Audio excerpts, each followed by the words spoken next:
हैं 70 के हैं सर, वो टॉपर बन सकते हैं। बिल्कुल। अब मेरी बात बहुत गौर से सुनिएगा।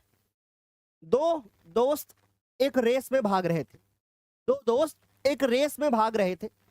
बहुत तगड़ी बात बोलने जा रहा हूं, कृपया ध्यान से सुनिएगा। दो दोस्त एक रेस में भाग रहे थे और एक पीछे हो गया, एक आगे निकल गया।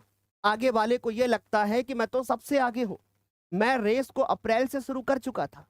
लेकिन पीछे वाले को लगता है यदि मैं अपनी रेस को अभी थोड़ा सा तेज कर दूं तो मैं इस अप्रैल वाले को पीछे कर सकता हूं, क्योंकि उसे ऐसा फील हो रहा है कि जो अप्रैल से पढ़ रहा है वो स्मूथ चल रहा है। अब वक्त आ चुका है स्मूथ चलने का नहीं, बल्कि तेजी से चलने का। तो जो बच्चा अप्रैल से इस रेस में भाग रहा है उसको भी मैं बताना चाहता हूं कि अपने अंदर आप ओवर कॉन्फिडेंस मत लाना, अन्यथा आप बहुत पछताओगे। और जो बच्चा अभी तक कुछ भी नहीं पढ़ रहा है उसको एक बात बता देना चाहता हूं, यदि आप आखिरी समय में तेजी से भाग गए ना तो आप सबसे आगे निकल सकते हो, विनर बन सकता है और आप विनर बन सकते हो। ये कहानी जो मैंने अभी आपको बताई है कुछ शब्दों के माध्यम से, यदि आप इस पे गौर करो और एक बार आंखें बंद करके इस बात को दोबारा से सुनो तो मैंने जीवन की सच्चाई बता दी है कि जो भी व्यक्ति अंत समय में मेहनत कर लेता है वो व्यक्ति सर कुछ भी कर सकता है। क्योंकि बहुत प्यारी सी लाइन है कि अंत समय की मेहनत तुमको टॉपर बनाएगी और समाज में तुमको इज्जत और सम्मान दिलाएगी।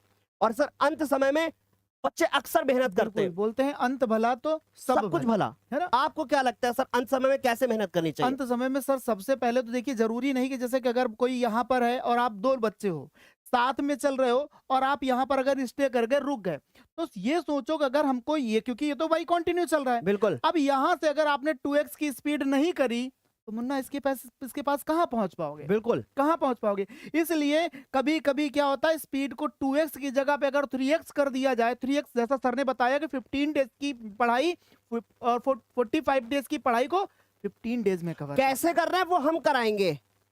आप मुझे इस साल के बचे हुए 4 से 5 दिन दे दो, ज्यादा नहीं मांग रहा हूं। साल के 365 दिन में 360 दिन तुम बिता चुके हो, 5 दिन बचे, 5 दिन तुम्हारे मांग रहा हूं।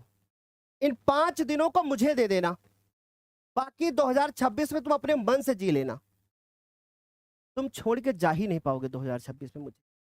सिर्फ 5 दिन मुझे दो, तुम्हें यह रियलाइज करा दूंगा कि तुम सही जगह पर सही तरीके से पढ़ने आए हो।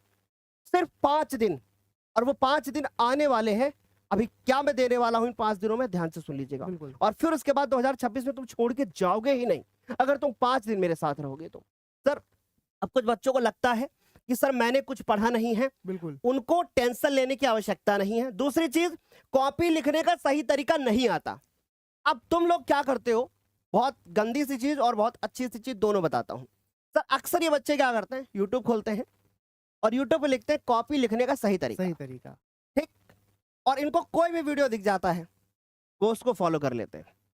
पहले एक चीज बताओ, कॉपी लिखने का सही तरीका तुम्हें कौन बताएगा? कोई भी यूट्यूबर, कोई भी यूट्यूब पे बता देगा, तुम मान लोगे, वैसे लिख के आओगे, और हो सकता है कि वो तरीका जो कॉपी चेक कर रहा है उसको पसंद ना आए।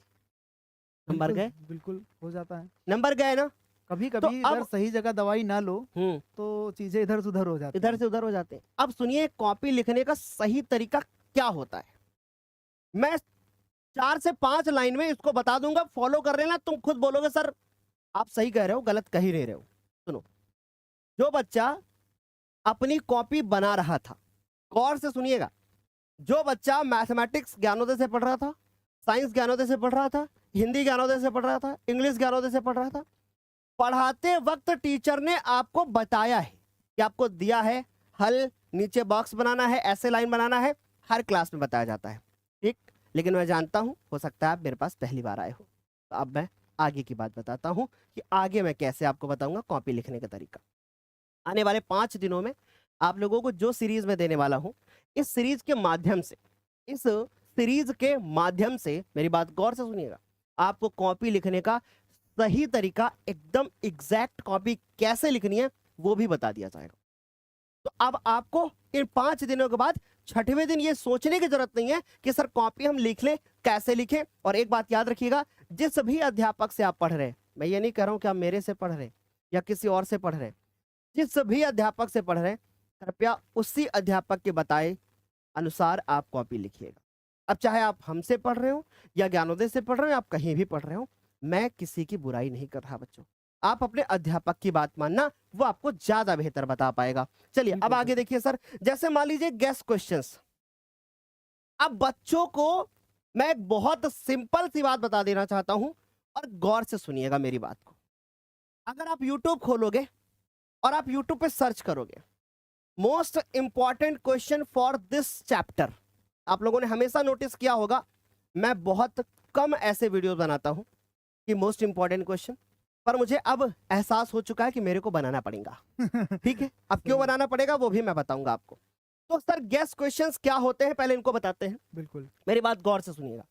यदि आप क्लास 10th मैथमेटिक्स के बारे में बात करें या किसी भी ऑल ओवर सब्जेक्ट के बारे में बात करो, आप जो चीजें आपने साल भर पढ़ी हैं वही चीजें इंपॉर्टेंट है। यदि आपका सपना 95% का है तो आप एनसीईआरटी किताब उठा करके उसमें हर प्रश्न को इंपॉर्टेंट मानना शुरू कर दो। ईच एंड एवरीथिंग, हर एक प्रश्न इंपॉर्टेंट है, हर प्रश्न आ सकता है। यह बात आप अपने